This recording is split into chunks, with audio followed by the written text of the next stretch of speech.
Magandang gabi po.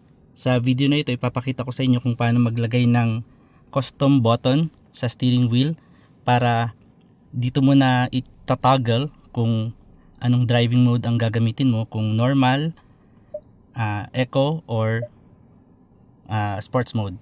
So ito yung pinipindot ko. Ayan o, kung papakita natin ng mas malapit, ayan, nagpapalit siya.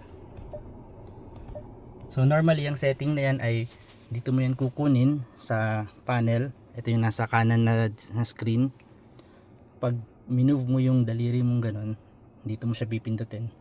Well, madali lang din naman siyang pindutin.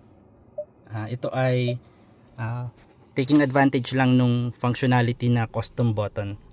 So ito yon, yung button na to, asterisk.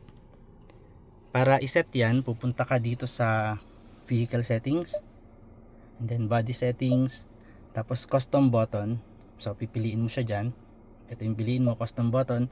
Tapos andito na yung pagpipilian kung drive mode or iba pang apat lang yata eh.